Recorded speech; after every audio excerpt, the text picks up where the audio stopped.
sommes de retour pour justement cette table ronde tant attendue autour de Jujutsu Kaisen. Je suis très bien entourée puisqu'à ma droite, Olivier Fallet.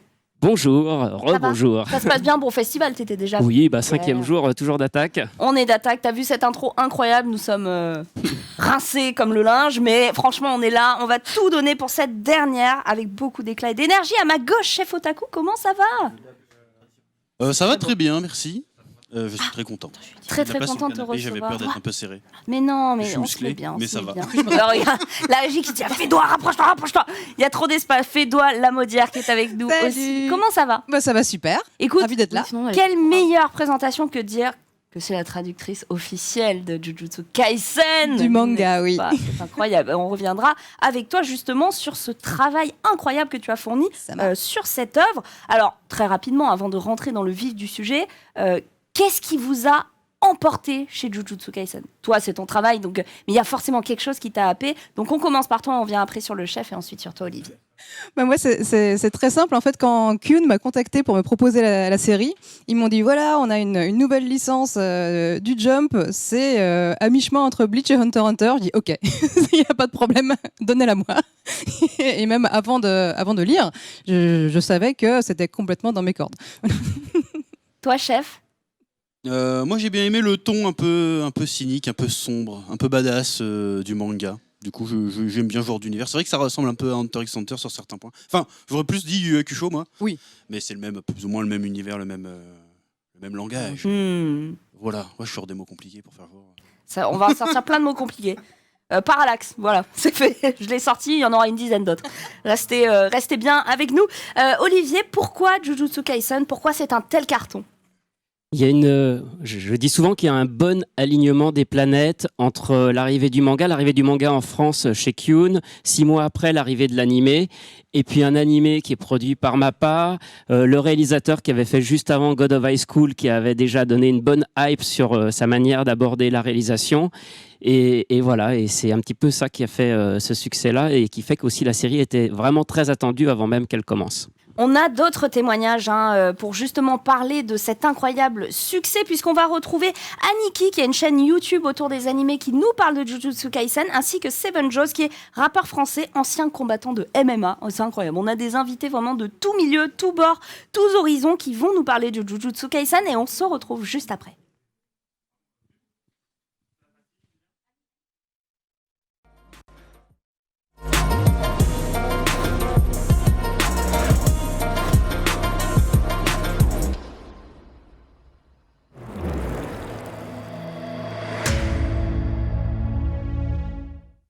S'il y a bien un animé qui a fait parler de lui en 2021, c'est Jujutsu Kaisen. La série a connu un tel succès planétaire que son manga a vu ses ventes exploser. Mais alors pourquoi c'est aussi bien que ça? Eh bien on va voir ça tout de suite. À première vue, Jujutsu c'est un shonen classique qui suit les codes de ses prédécesseurs, mais en réalité il n'en est rien. À vrai dire il est porteur d'un vent nouveau, celui de la dark fantasysation des neketsu. Alors oui, j'invente des mots, mais ce que je veux dire par là c'est qu'on perd de cet aspect enfantin pour avoir une ambiance plus sombre. Et ça on le remarque avec de nombreux éléments, déjà par son héros Yuji Itadori. Dans la longue lignée des shonen neketsu, on a eu pour l'habitude de découvrir des personnages principaux au cœur pur et à la morale sans égale. Pour Yuji, il y a une part de ça, mais d'un autre côté, il est conscient de ses failles et de ses limites, si bien qu'il est prêt à faire des sacrifices pour le bien commun. La preuve étant que, à la fin de l'œuvre, techniquement, il est censé mourir. Et en soi, c'est pas le seul personnage à dénoter totalement avec le genre. On connaît tous des grands méchants qui ont pour objectif de dominer ou de détruire le monde sans trop de raison, et ça juste parce que ça fait méchant. Heureusement, dans Jujutsu Kaisen, on en est loin. Ici, chacun se bat pour ses idées et son idéal qu'il pense juste, si bien que parfois, on est obligé de se dire bon, d'accord, le mec est un sadique qui tue des gens, mais il y a quand même une part de vérité dans son discours. Et encore, là j'ai parlé que du fond, mais si on se penche sur l'animé, je pense que rares sont les séries à avoir produit une aussi bonne saison 1. Entre l'animation, la mise en scène, les chara-design, le respect de l'œuvre originale, tout y est. Jujutsu Kaisen est donc une œuvre à part qui nous offre énormément plus que ce qu'on peut imaginer, et je pense que vraiment ça va devenir un grand nom de l'animation japonaise.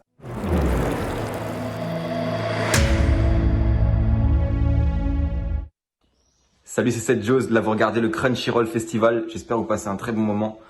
Moi, le dernier animé que j'ai vu sur Crunchyroll, c'est Jujutsu Kaisen. Et la question, c'est est-ce que c'est bien ça, Jujutsu Kaisen? Et ben moi, je vous réponds simplement oui, c'est excellent. C'est un excellent shonen. Fallait s'y attendre, On avait vu, il y avait une grosse hype autour. On s'est dit, est-ce que ça valait le coup? Oui, ça vaut le coup. C'est incroyable. Je vous dis, franchement, moi, le seul truc que j'ai à redire, c'est vite des nouveaux épisodes. Donc voilà, les personnages sont incroyables, on s'y attache, on les déteste, on les aime. Les pouvoirs sont incroyables, il y en a pour tous les goûts. Quoi d'autre? Le thème, bien sûr, le thème de l'exorcisme, hyper bien traité, on adore. Alors voilà, passez un très très bon festival. Crunchyroll, merci à vous. Et surtout, passez un bon moment, regardez des animés, ça fait toujours plaisir. Laisse-toi.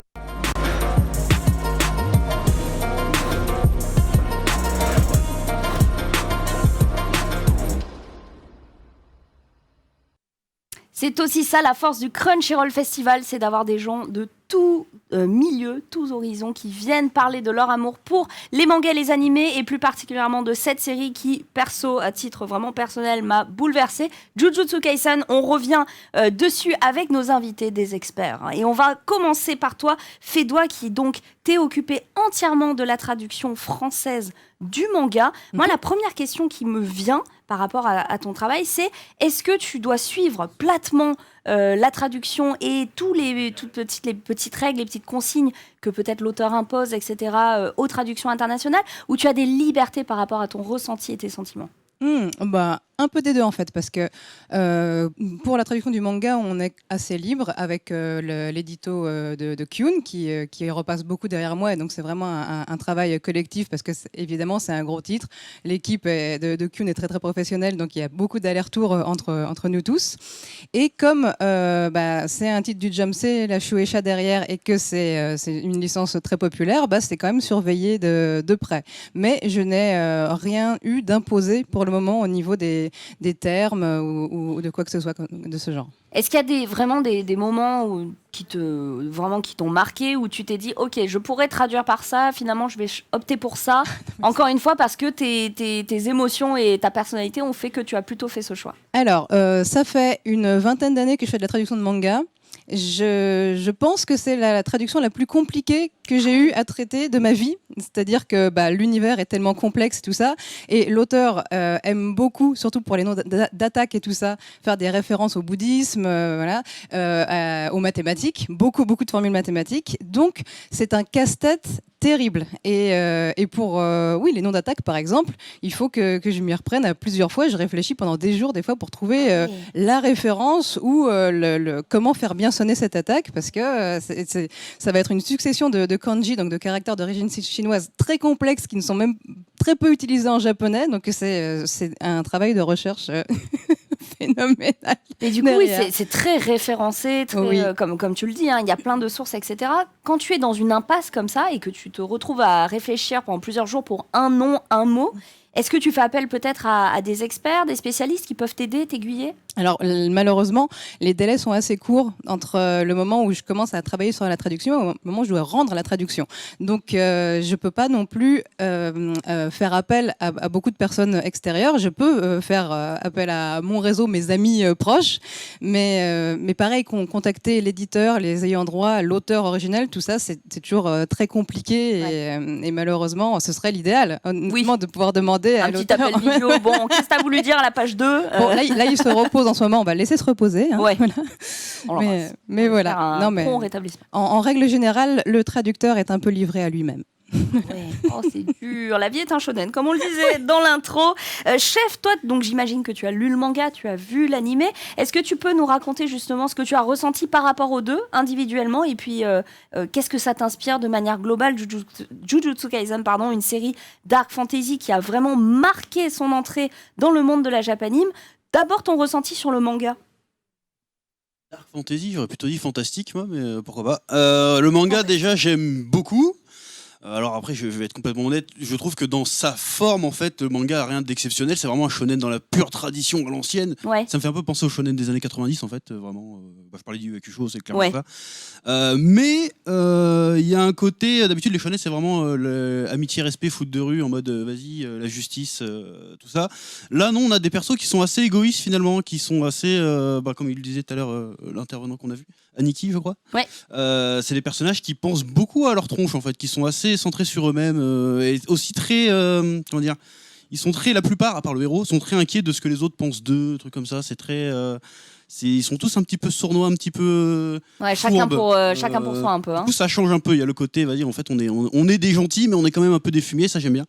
Et par rapport à l'animé, déjà l'animation est très très réussie. Je pense que ça n'a fait que sublimer le manga vraiment. Donc c'est assez cool. Voilà. Donc j'ai beaucoup aimé l'animé. Bon, je préfère toujours les mangas parce que moi je suis plus un lecteur de manga. Ouais. Mais l'animé est vraiment très très réussi pour le coup. Effectivement, comme tu dis, l'animé est peut-être venu sublimer pour faire une parfaite transition avec ce que disait le chef. On a ce thème qui est cher au shonen, qui est assez finalement angulaire et classique, le sacrifice du héros. Toi, Olivier, est-ce que tu penses que la trame de Jujutsu Kaisen, elle est vraiment classique ? Et si elle est classique, comment elle a réussi à se démarquer à ce point ? Un titre qui vient du Jump, c'est forcément toujours un peu classique parce que il y a les codes du Weekly Shonen Jump, le magazine de prépublication. On peut pas en sortir tant que ça. Donc on retrouvera toujours effectivement certaines trames. Moi, ce que j'ai bien aimé dans Jujutsu Kaisen, c'est le côté assez sombre. En fait, ça repousse un petit peu les limites du Jump. Comme l'avaient fait d'autres, déjà dans les années 90, Yu Yu Hakusho et puis après Hunter x Hunter. Et forcément Death Note aussi, qui est celui qui est allé vraiment dans une histoire beaucoup plus sombre. D'habitude, dans le Jump, c'est des héros qui sont positifs, le dépassement de soi, etc. On retrouve un peu ça, mais il n'y a pas cet univers aussi sombre. Et du coup, ça lorgne un peu sur le seinen, sur le manga un petit peu plus adulte. Et c'est là-dessus aussi qu'on va toucher un public plus large. Et aujourd'hui, moi, ce que j'ai constaté sur Crunchyroll, il y a beaucoup de gens un peu de ma génération, plus vieux, qui lisent pas forcément, qui regardent pas forcément tous les animés qu'il y a aujourd'hui. Eh ben, ils sont quand même penchés sur Jujutsu Kaisen. Ces gens qui ont grandi plus avec Dragon Ball ou même avec Naruto, qui ont un petit peu pas tourné la page, mais qui regardent moins de choses aujourd'hui. Voilà, c'est une série qui les a intéressés et probablement parce qu'il y a ce côté plus adulte, un peu plus sombre. Alors pour revenir justement sur ce que tu dis, ce côté plus adulte, etc., on va revenir sur le début vraiment de l'histoire de Jujutsu Kaisen, en tout cas tel qu'il commence dans l'épisode 1. Donc le héros, bon c'est pas un spoiler, c'est l'épisode 1, c'est vraiment littéralement les 5 premières minutes. Il sait pas trop ce qu'il veut faire de sa vie, il est dans un club, on sent qu'il a des aptitudes. Mais bon, il vit sa vie un petit peu en étant à côté. Sur le côté, il observe. Et puis, il perd son grand-père. La scène est assez sobre. Son grand-père s'éteint. Il est là. Il y a une magnifique image où vraiment il est seul dans la chambre d'hôpital avec. En fait, ce héros, il n'a jamais vraiment choisi ce qui lui arrive. Ou est-ce que vous pensez qu'au contraire, il a scellé sa destinée au moment où il décide de sceller son avenir et son âme avec Sukuna ? Est-ce qu'il y a un vrai choix de sa part ou est-ce qu'il subit tout et il essaie de s'en sortir un petit peu comme il peut ? Dans un premier temps, en tout cas, on voit qu'il respecte vraiment les dernières volontés de son grand-père précisément et qu'il a l'air un peu enchaîné par ça. Après, est-ce qu'il va y prendre goût ? On va voir. Et toi, chef, qu'est-ce que tu penses justement de ce héros qui n'avait vraiment rien décidé pour sa vie et qui se retrouve là-dedans ? Je pense que c'est un héros un peu pathétique dans le sens où le gars a aucune ambition. Il a un potentiel énorme où il peut faire tout ce qu'il veut, mais il sait pas quoi faire. Du coup, c'est assez tragique finalement. Et le seul lien qu'il avait avec son grand-père, son grand-père fait en fait, la vie c'est nul, donc trouve un truc à faire en fait. C'est ça qu'il lui dit. Et comme il réfléchit pas et qu'il est un peu bête, il sait vraiment pas quoi faire. La première idée qui lui vient, c'est de manger un doigt. Et puis après, il va devoir assumer les conséquences de ce qu'il a fait. Et finalement, c'est une belle métaphore de la vie. On ne sait pas où on va, mais tous nos choix ont des conséquences. Et ça, c'est beau. Est-ce que c'est vraiment bête ? Le moment où il se dit... Parce qu'il a un flashback quand même. Il se souvient ce que ça représente, cette relique. Donc c'est un choix qui est calculé à la frame près. Franchement, en 1 seconde, il fait un choix qui va bouleverser sa vie. Est-ce qu'il est vraiment bête, ce héros ? Je pense au départ, c'est quelqu'un qui est un peu perdu. Il est orphelin, il a pas ses parents, il a juste son grand-père. Son grand-père s'en va, il a à peine il a même pas le temps de lui révéler quelque chose d'ailleurs de très important. Et voilà, donc à ce moment-là, je pense qu'il est encore un peu plus perdu et cette opportunité de défendre quelqu'un, alors même s'il doit manger ce doigt et je pense qu'il mesure pas trop les conséquences, il se dit allez, je vais manger ce truc-là, si ça me donne de la force, voilà, c'est l'opportunité et je pense que c'est après en fait que ça va un peu le guider et lui donner, comme tu disais, il savait pas trop quoi faire de sa vie, il fait juste un peu du sport, il est musclé, il est fort et peu à peu, voilà, je pense qu'il va trouver un peu un sens à sa vie justement en s'engageant là-dedans. Et c'est vrai que quand il avale ce doigt, Megumi se dit mais en fait c'est une relique S, il va mourir. Il n'y a pas d'autre issue à ça. Est-ce que finalement l'abnégation du héros par la suite, le fait de se sacrifier pour les autres, ça explique selon vous le succès de la série ?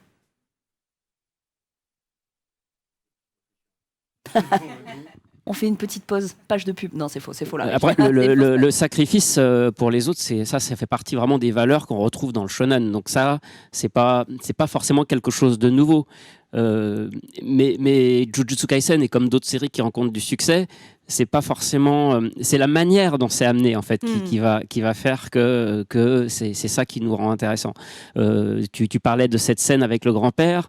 Dès le départ, oui, il y a tout de suite une émotion qui passe. Voilà. Et je pense que c'est l'enchaînement des situations.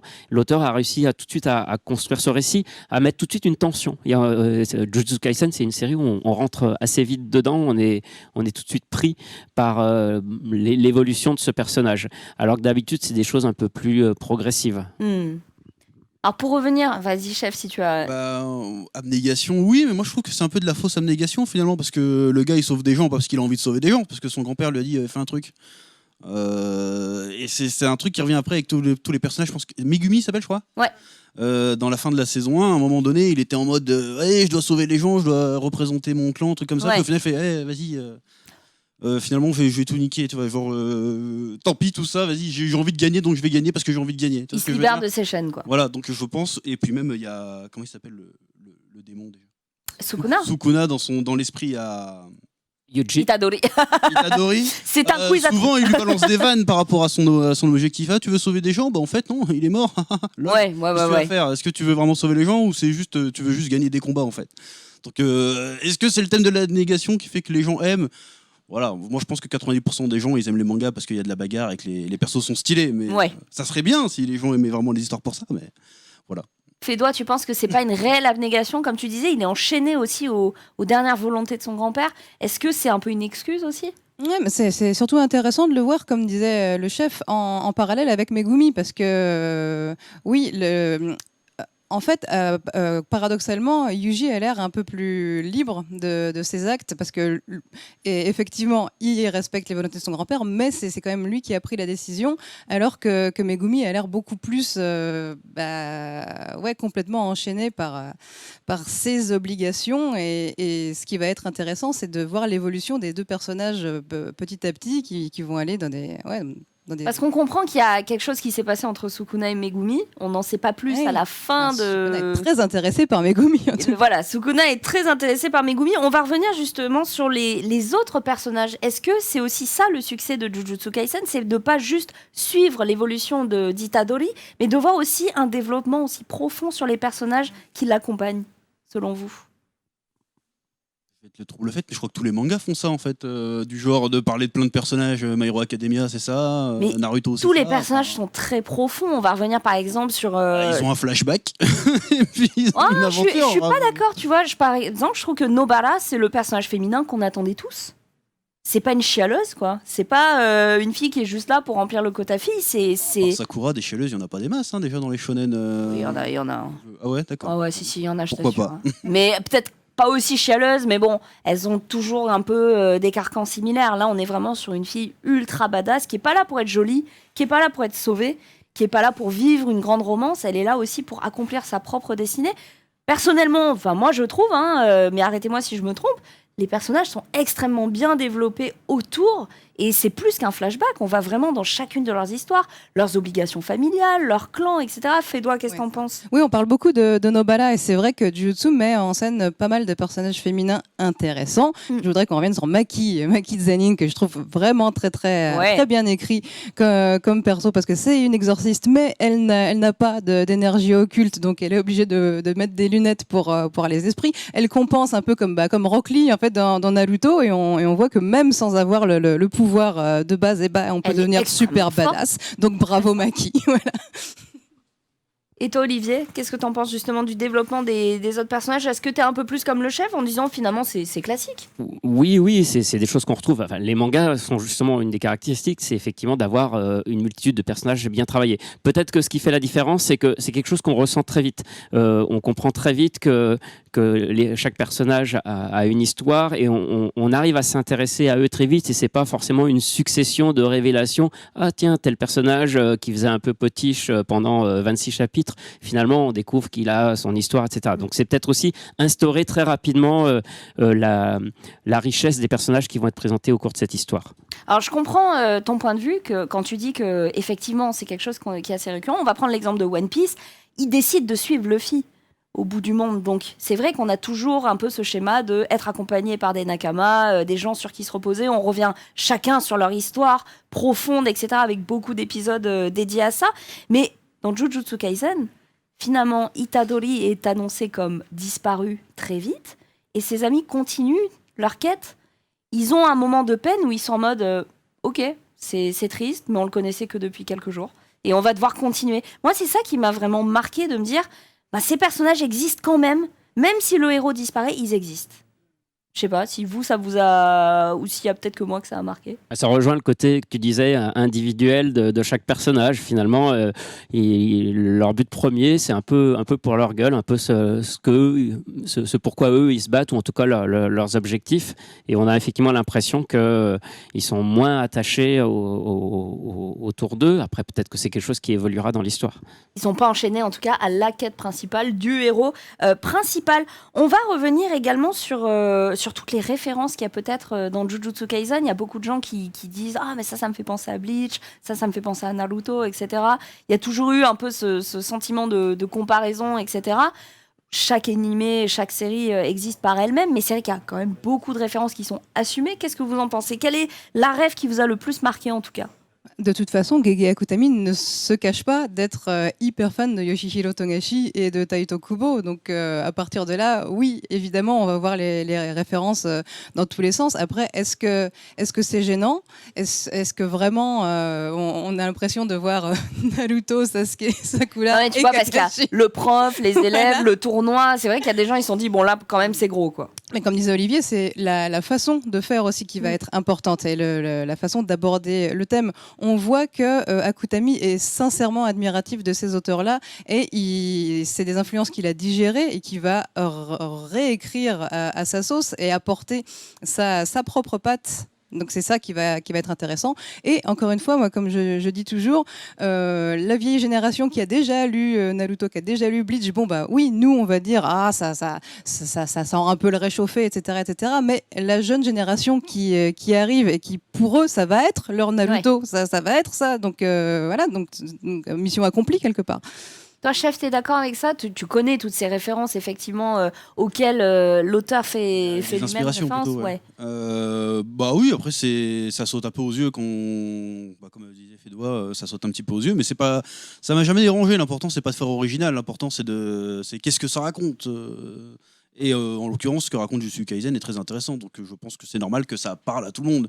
Ça sert à rien d'essayer de réinventer l'eau chaude, en fait. Donc, effectivement, comme on disait, c'est la façon... prendre des références, autant prendre les meilleures. Voilà, c'est la façon dont c'est raconté. Donc selon toi, la façon dont est raconté Jujutsu Kaisen, elle est vraiment originale? Elle est si atypique? Pas la façon dont c'est raconté, mais ce que ça raconte. Le sujet. Le sujet, je trouve, il est assez intéressant. Le côté, vraiment, nos désirs contre les apparences. Est-ce qu'on est vraiment libre qu'est-ce qui nous définit, ces trucs-là? Je trouve ça assez intéressant. Ouais. Enfin, si c'est vraiment de ça par le manga, c'est une interprétation, bien sûr. Ah, chacun son interprétation. Olivier, t'es assez d'accord avec ça? Puisque toi, pour le coup, c'était la façon dont on raconte les choses. Comme je disais au début, si on cherche quelque chose d'original, autant pas aller chercher un manga qui est publié dans le Jump si on a déjà lu beaucoup de mangas du Jump. Voilà, enfin il y a plein d'autres mangas dans ce cas-là qui seront plus originaux. Donc il faut accepter, quand on lit un manga comme ça, forcément il faut accepter que ça va rester on va conserver certains codes. Et puis effectivement, comme ça a été dit, les auteurs du Jump aujourd'hui, ils ont grandi avec d'autres auteurs du Jump et forcément il y a des influences. Voilà. Donc moi je trouve pas ça gênant et il faut pas s'arrêter uniquement à ça. La série elle a vraiment beaucoup de qualité parce que justement, comme disait Fédois, l'auteur a redigéré et propose quelque chose de nouveau dans cet univers qui reste quand même l'univers d'une série du Jump. Alors là j'ai une question qui m'est soumise, qui est la question un peu fan finalement. Quel est selon vous le plus fort des exorcistes de cette série? Ça paraît évident, hein? Pas si évident que ça en vrai, hein? Parce que j'ai dit exorciste, mais finalement, qui est le personnage le plus fort? Ah, le personnage. Je vais la remanier, cette question. Qui est le personnage, selon vous, le plus fort? Pour moi ou objectivement? Parce que pour moi, c'est Yuta Okkotsu. Voilà, c'est le meilleur. C'est qui déjà lui? Alors, c'est le personnage qui est dans la préquelle de Jujutsu Kaisen, donc Jujutsu Zero, dont le film a été annoncé d'ailleurs, Bien sûr. voilà, pour décembre de cette année. Mais on l'a pas encore vu dans l'animé du tout, il me semble. Je pense que c'est Sukuna, moi, le plus fort. Sukuna. Ouais, il met toujours des coups de pression aux méchants. C'est vrai. Quand il se bat contre le mec aux cheveux argentés, là. J'ai oublié les noms, je suis désolé. Non, t'inquiète pas. T'inquiète À pas. un moment, il fait non, mais casse-toi de mon esprit, en fait. Oui, On il est fait pas que tu fais là. Ouais, barre-toi. Non, j'ai bien aimé. Donc j'aime bien les personnages comme ça, moi. Olivier, selon toi, le Moi, personnage le plus fort. moi, je suis plus sur l'animé, mais enfin Gojo, voilà, on ne sait pas Voilà. encore tout de lui, mais on sait bien que c'est le personnage préféré de tous ceux qui ont vu l'animé. En tout cas, c'est celui qui ressort et voilà, on voit bien que ces rares interventions où il enlève son bandeau dégagent déjà une forte puissance. Voilà. Bon, après, moi, je n'ai vu pour l'instant que l'animé, donc je ne connais pas les évolutions. Peut-être que je n'ai pas encore tous les paramètres. Bah, objectivement, Gojo est le plus fort. Il est présenté comme le GOAT, quoi. Mais Pas dire la- puis il est très beau. On va pas se mentir. On pourrait faire une demi-heure Ouais, sur bon. juste le chara-design de Gojo. Bof. Pas d'accord. Il va sûrement mourir. Oh non, allez, prédiction. on Il est est dans trop une fort bonne pour ambiance. être Alors, vivant. Il chute, va mourir à un chute, moment pas donné. de marque. Oracle. non. Souvenez-vous de ça, je le dis. Quel Vous enfer. l'avez vu si en premier. On va revenir justement sur Sukuna que tu as abordé. C'est un antagoniste qui est extrêmement charismatique, mais qui est aussi extrêmement méchant. C'est un méchant. On va pas, je veux dire, c'est pas un méchant qui peut devenir peut-être en fait. Non, il est vraiment horrible. C'est vraiment une horreur. Et pourtant, il est extrêmement populaire aussi. Est-ce que c'est une nouvelle norme d'avoir des méchants comme ça? Oh, les Selon méchants, ça a toujours fasciné quand même. Enfin, dans une série, les méchants sont toujours plus intéressants que le héros qui va au combat. Enfin, ça c'est voilà. Donc, Mais au point de vouloir le voir plus souvent? bah, il y a son côté un peu badass dans le design. Et puis pareil, pour l'instant, il y a un peu de mystère puisqu'on ne sait pas encore grand-chose. Alors toujours dans la mesure des épisodes de l'animé, on ne sait pas encore vraiment grand-chose de lui. Donc forcément, ça peut générer un peu des fantasmes et un intérêt. Voilà, je pense que c'est un peu volontaire de jouer là-dessus. Et puis il a des punchlines, Sukuna, voilà, une fois pas deux, je pense que ça va rester comme, Oui. comme citation, quoi. Donc toi, tu disais Sukuna, c'est pour toi le perso le plus fort, le plus charismatique. Tu as en tête comme ça des antagonistes dans d'autres... Il dit ça parce que c'est celui que je préfère, mais. C'est celui que... Mais alors justement, Donc, tu le préfères parce qu'il met des gros coups de pression, mais est-ce que des antagonistes aussi forts, il y en a d'autres qui te viennent en tête comme ça? je sais pas, il y a un certain Freezer, pas très connu, mais. Pas très connu, peut-être Mais il blanc, existe. violet, un Un peu... petit manga, Dragon Ball, un peu underground. Oui, il y en a plein. Il y a Orochimaru, je prononce très très mal, je suis désolé. On a Moi, je suis l'idée, encore t'inquiète. en mode VF, tu vois. Orochimaru, il y en a plein, des grands méchants, Dio Brando. Après, je sais pas si Sukuna, on peut encore le qualifier comme vraiment antagoniste, parce que finalement, Bah, il c'est un l'aide. peu le Deus Ex Machina quand il est en galère. Bah oui, il aide le héros de temps Pour en l'instant, temps. c'est pas vraiment un ennemi. Pour Bon, l'instant. quand il est libéré, il veut violer les femmes et tuer les enfants, donc bon, il C'est est un quand démon. même, Donc, quand même un peu méchant, quoi. Quitte à être méchant, autant l'être à fond. Après, il n'y a pas de grand shonen sans grand méchant. Est-ce que Jujutsu Kaisen est un grand shonen? C'est peut-être trop tôt pour le dire, mais s'il y a un grand méchant, il aura des chances. C'est indissociable. On va faire un petit point sur les différentes stratégies mises en place pour mettre en avant justement Jujutsu Kaisen. Là, l'exemple le plus probant qui me revient en tête, c'est bon, le succès incroyable d'une autre série qui a battu tous les records au cinéma. Jujutsu Kaisen, c'est aussi enfourné, vous avez le terme, et vraiment c'est terrible, on perd tous les mots aujourd'hui, engouffré. Bah, heureusement, on a quelqu'un qui traduit les mangas ici. Elle a une palette de mots incroyable, qui s'est engouffrée aussi dans ce tunnel. C'est incroyable en ce moment, les chiffres et les audiences que génèrent les mangas et les animés. Quelles ont été finalement les différentes stratégies? C'est peut-être aussi une question pour toi, Olivier, mises en place par les compagnies pour justement mettre en avant Jujutsu Kaisen. Alors, je vais pas parler à la place de Kyun, mais voilà, je sais qu'ils croyaient beaucoup à ce titre dès le départ et ils se sont donné les moyens aussi de faire un lancement réussi. Je crois que c'est leur deuxième meilleur lancement juste derrière My Hero Academia. Donc voilà, avec campagne, d'affichage, etc. On a collaboré, en tout cas côté Crunchyroll, très tôt avec Kyun. On a commencé à discuter pour raconter tout, un peu les coulisses de ça, alors qu'on n'avait même pas encore signé signé le titre, mais on était déjà positionné dessus que dès la soirée de lancement du manga de Kyun, on commençait déjà à discuter de ce qu'on pourrait faire si on avait le titre, ce qui s'est confirmé quelques semaines après, et ce qui a permis aussi de travailler ensemble sur ce qu'on appelle de la cross-promotion, c'est-à-dire quand on parle du manga, on parle de l'animé, quand on parle de l'animé, on parle du manga. Donc voilà, ça, et comme je le disais tout à l'heure, il y a eu aussi vraiment un bon timing en fait. Le manga est sorti en février 2020.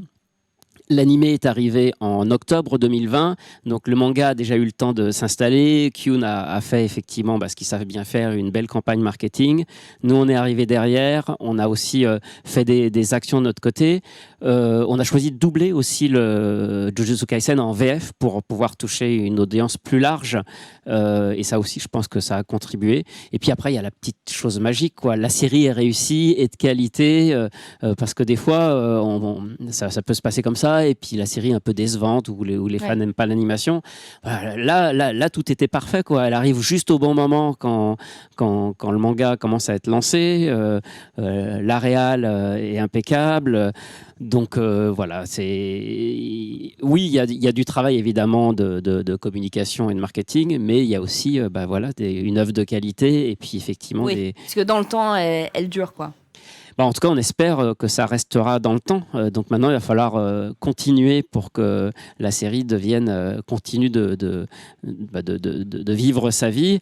Alors, il n'y a pas encore de saison 2 qui a été annoncée sur l'animé, mais comme tu l'as dit, Fédois, on sait déjà qu'il va y avoir un film qui va sortir le 24 décembre au Japon et qui va être axé sur l'adaptation de ce fameux tome 0, cette préquelle.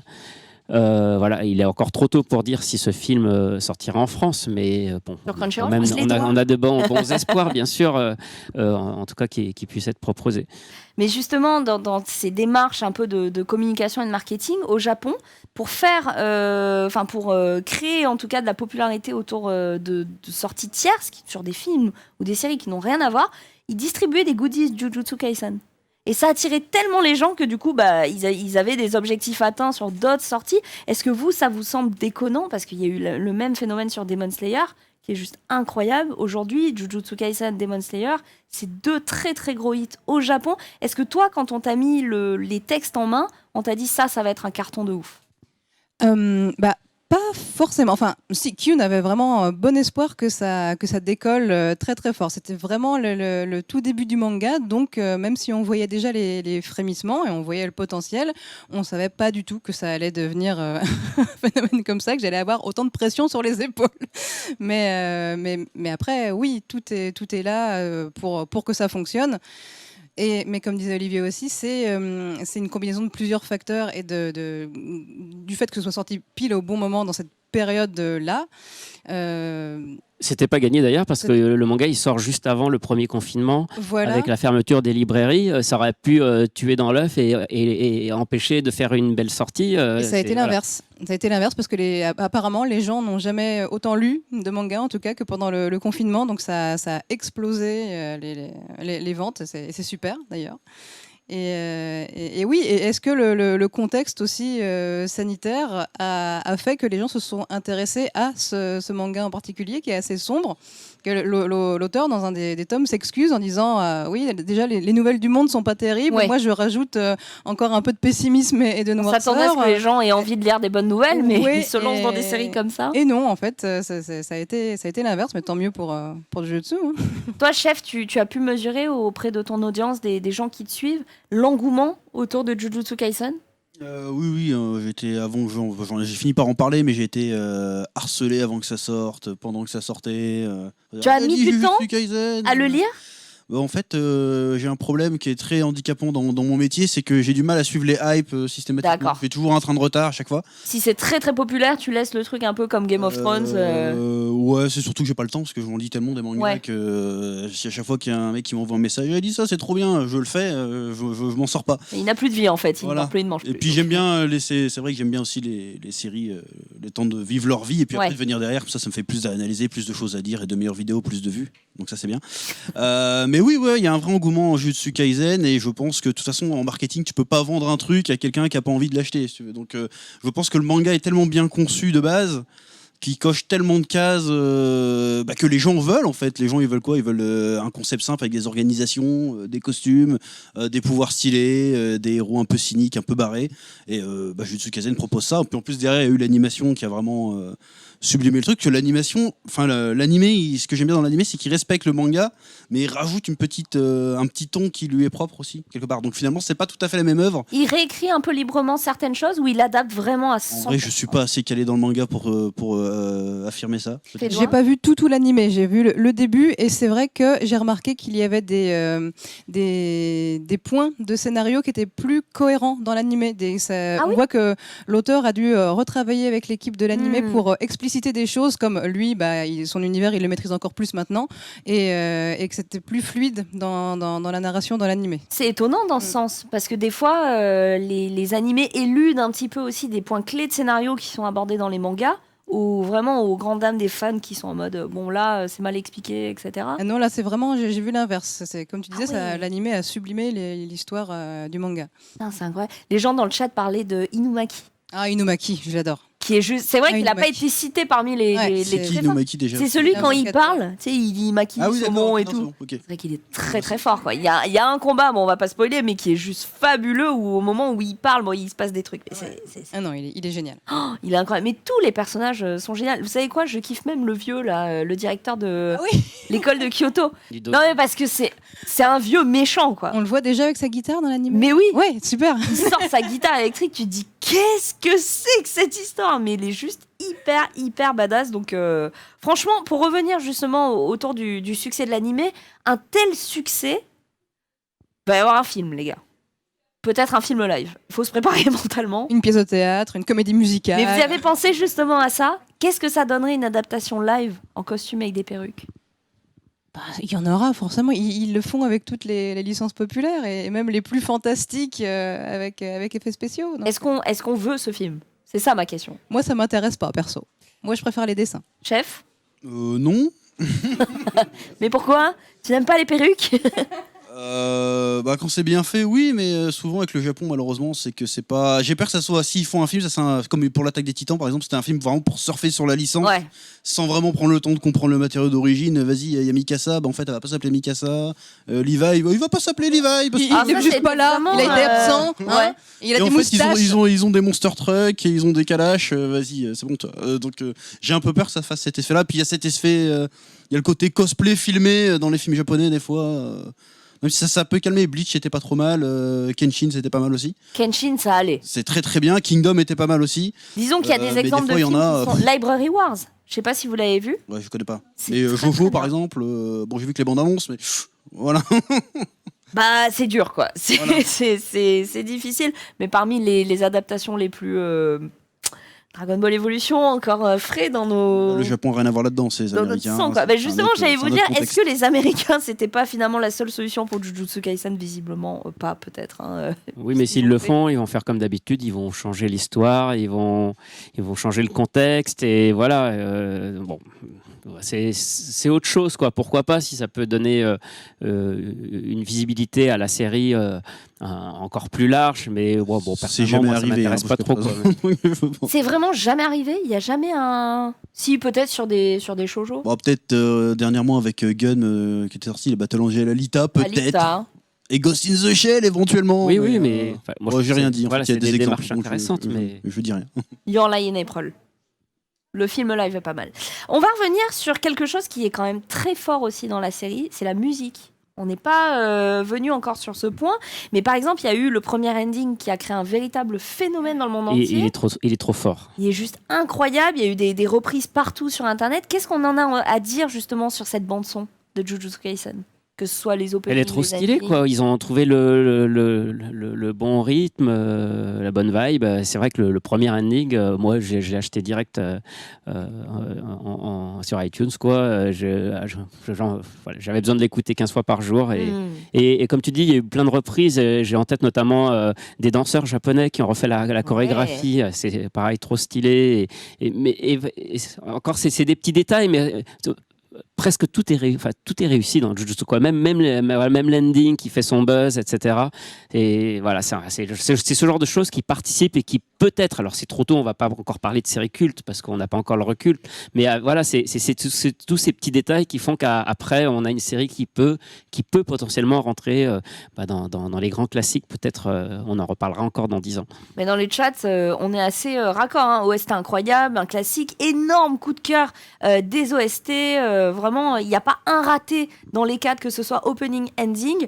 C'est vrai que on est assez d'accord sur ça. Je sais pas, arrêtez-moi si je me trompe, mais la musique a vraiment joué un très grand rôle aussi dans ce succès. Bah après moi j'y connais que dalle en musique, je suis pas du tout musicien, mais j'aime bien il y avait un De petit ton côté, appréciation, il y avait un petit mélange orchestral et un petit peu urbain derrière que j'aimais bien, donc il y avait un mélange des genres qui donnait tout de suite une certaine ambiance, une certaine patte à l'animé. Donc c'est ça que je disais tout à l'heure, dans le côté la musique participe beaucoup à qu'il y ait une autre ambiance par rapport au manga, parce que dans le manga forcément t'as pas de musique, mais tu vois ce que je veux dire. Du coup, Oui, c'est vrai. toi qui es vraiment sur le manga et qui n'a pas cette musique-là. Je suis moins à même de juger l'OST, tout ça. Bon, l'opening, l'ending, pareil, je me les passe en boucle.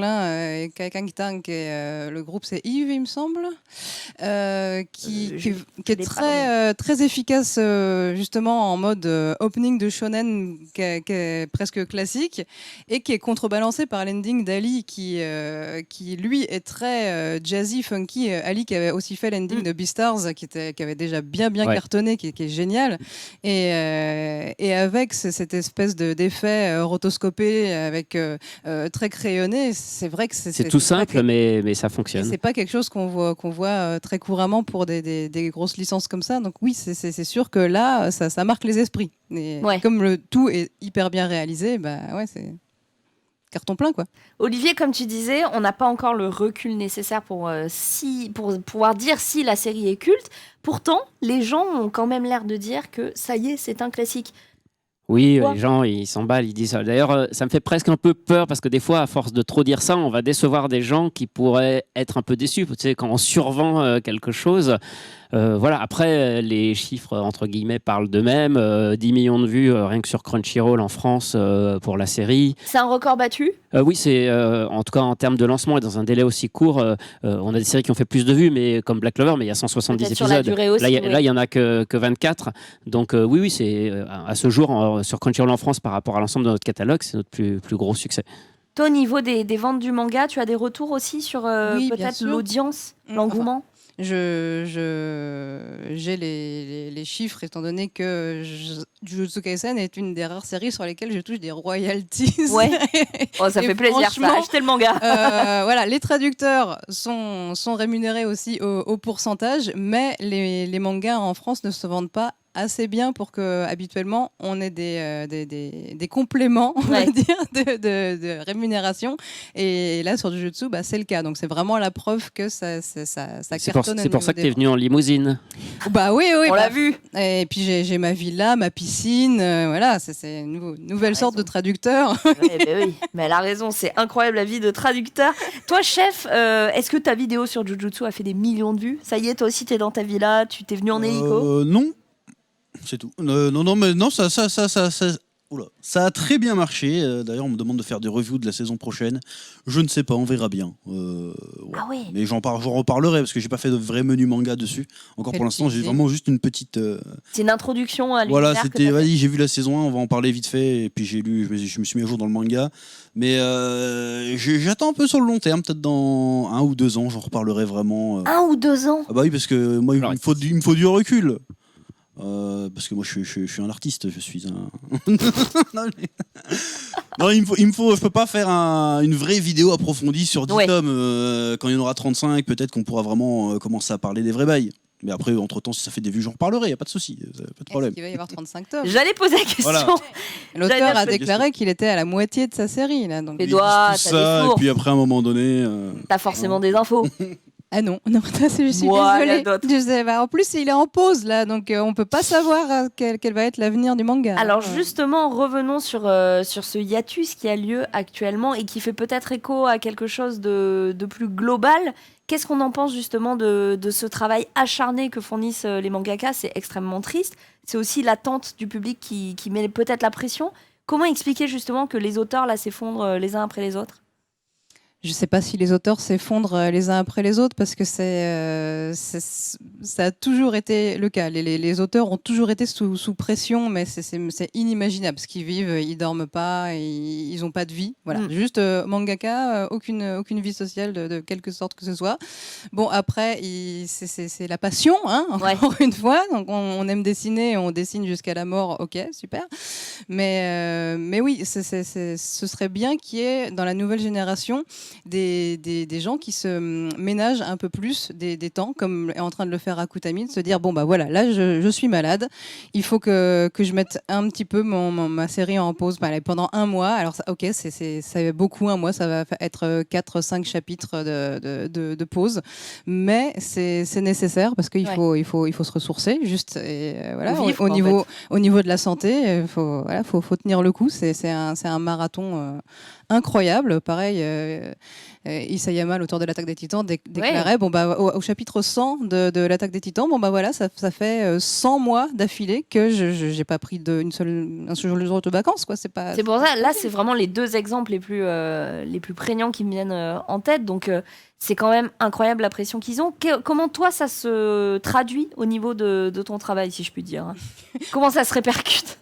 Ah, moi, c'est intense aussi au niveau du planning. Bon, j'en suis pas à ce point-là parce que j'ai plus, je ne suis plus dans mes jeunes années où je travaillais pareil jusqu'à pas d'heure et tous les week-ends et tous les jours fériés. Donc maintenant, pareil, j'essaie de me ménager du temps. Mais est-ce que la pause qu'il prend te met une pause aussi du coup? Ah bah oui, là ça va être... Même si tu travailles sur d'autres séries. Mais... Oui, là j'ai plein d'autres séries à côté, mais c'est sûr que là, je guette, voir comment ça va se passer pour la suite de Jujutsu. Ouais. On n'a pas vraiment d'infos, je vais réussir à choper une info. Hein, mais... J'aimerais bien vous en donner, hein, mais malheureusement, non, moi j'en ai pas. Bon, sachez que s'il y a une planche qui arrive sur son bureau, c'est que ça va reprendre. Hein. C'est ça qu'il faut se dire. Je voyais dans le chat quelqu'un qui demandait est-ce que les Big Three, ça a changé? Les 3 plus grosses séries, est-ce que ça a changé selon vous? Est-ce qu'aujourd'hui, on peut dire que les 3 plus grosses séries, c'est plus... avant, c'était One Piece, Naruto, etc. Est-ce qu'aujourd'hui, ça a changé? Il y aura toujours Dragon Ball, non, hein? Non, je sais pas. Je crois que les Big Three, c'est les séries en cours seulement. Ouais, Naruto, c'est plus en cours. Oui, c'est pour ça, donc c'est plus... One Piece, il est encore. Bah oui, mais bon, c'est One sûr. Piece, nous enterre à tous. Mais est-ce qu'aujourd'hui, c'est One Piece, Demon Slayer et... Demon Slayer, c'est plus diffusé non plus, ça compte non, plus. ça y est, ça compte plus. Donc pour l'instant, il y a My Hero Academia, il y a Jujutsu Kaisen, je dirais. Dans le Jump seulement, c'est Et ça One Piece. Pas forcément dans le jeu, mais... Black Clover, ça marche bien aussi, hein, je sais pas. Les 3 vraiment grosses séries, selon toi, Olivier?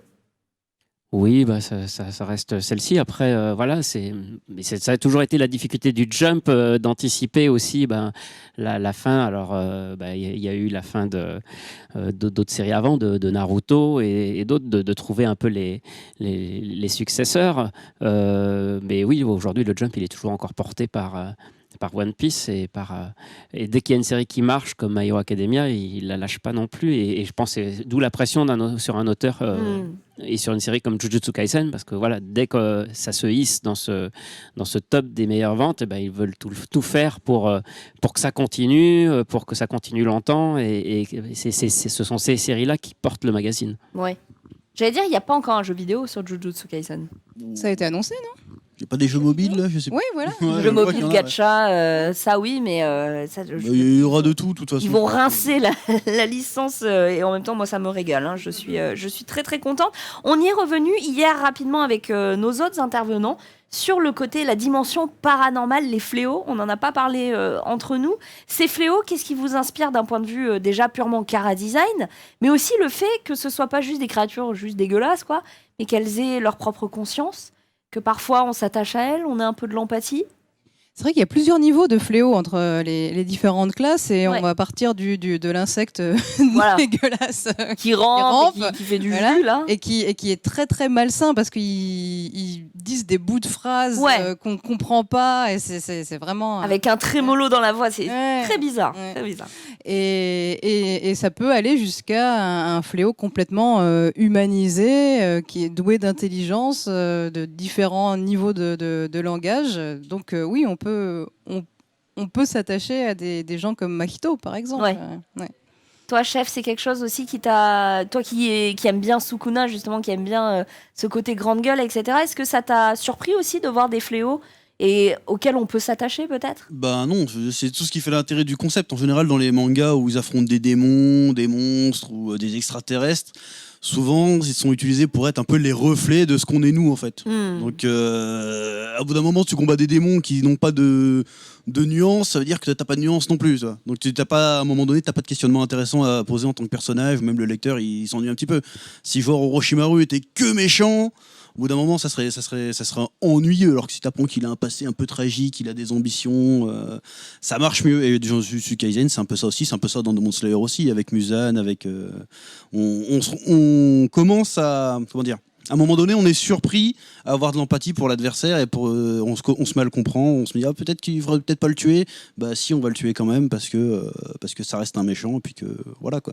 Donc non, pour moi ça m'a pas surpris. En revanche, c'est très bien fait et voilà. Donc j'apprécie. Ça raconte quelque chose de vraiment intéressant. C'est bien utilisé, donc c'est cool. Olivier, qu'est-ce que t'en penses toi justement de ces fléaux qui sont au stade le plus évolué, humanisés?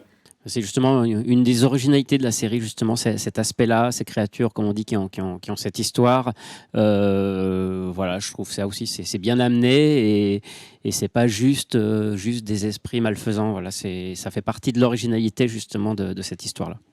On va, je vois des gens dans le chat qui parlent d'absolument tous les Boruto, Panda, mais vous êtes sur des débats parallèles, ça me tue.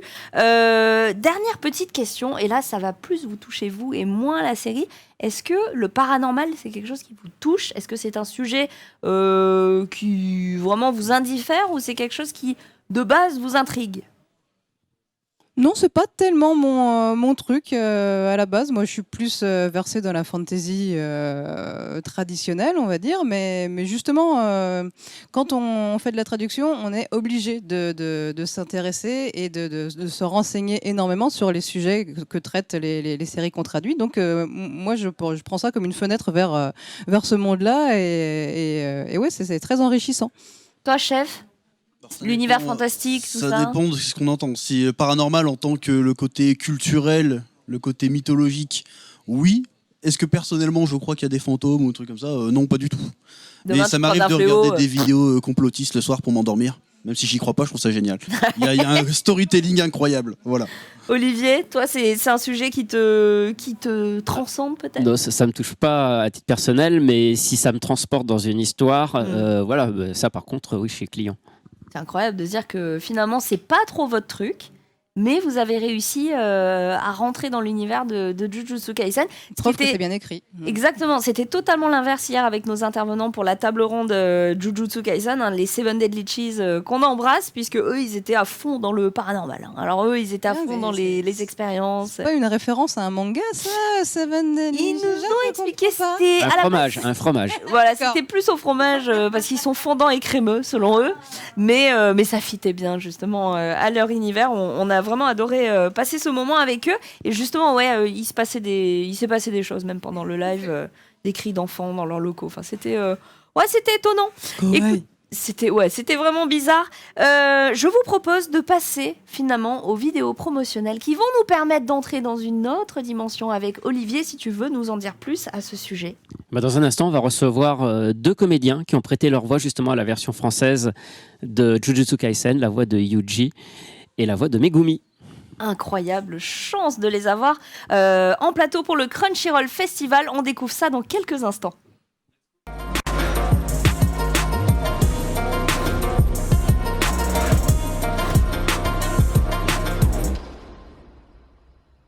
Souffrance, regret, humiliation. Les sentiments négatifs que ressentent les humains se transforment peu à peu en fléaux, des créatures qui se cachent autour de nous. Parce qu'il a avalé l'un des doigts du démon à 2 visages, Yuji doit partager son corps avec le plus puissant des fléaux.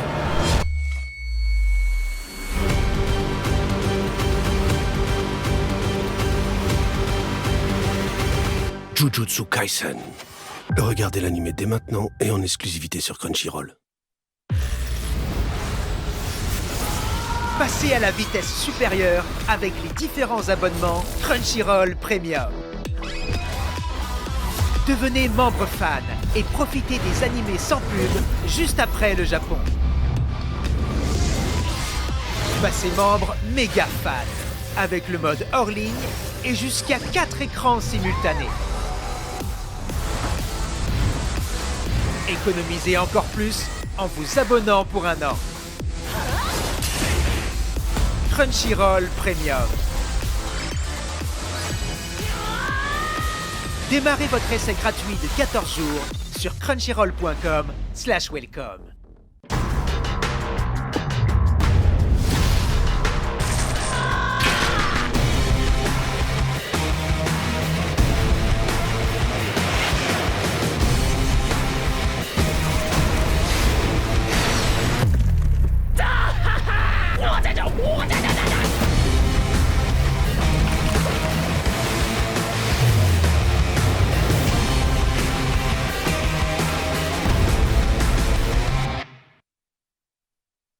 Souffrance, regret, humiliation.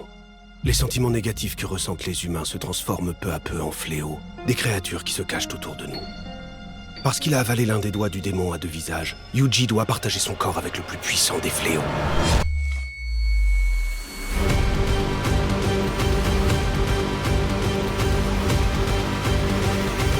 Jujutsu Kaisen. Regardez l'anime dès maintenant et en exclusivité sur Crunchyroll. Passez à la vitesse supérieure avec les différents abonnements Crunchyroll Premium. Devenez membre fan et profitez des animés sans pub juste après le Japon. Passez membre méga fan avec le mode hors ligne et jusqu'à 4 écrans simultanés. Économisez encore plus en vous abonnant pour un an. Crunchyroll Premium. Démarrez votre essai gratuit de 14 jours sur crunchyroll.com/welcome.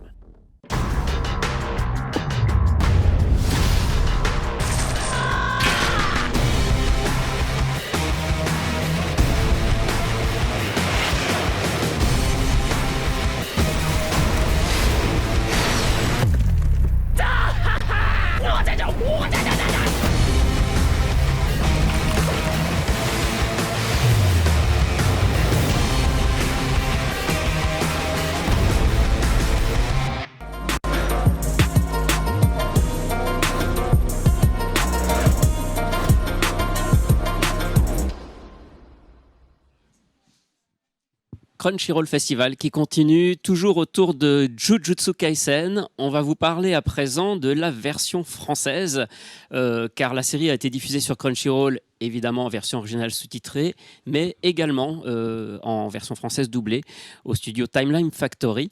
Et on a la joie de recevoir sur ce plateau Nicolas Dussault, tout d'abord. Bonjour Nicolas. Ouais, bonjour, merci de l'invitation, c'est cool. Alors toi, tu es la voix de Megumi. C'est ça, ouais.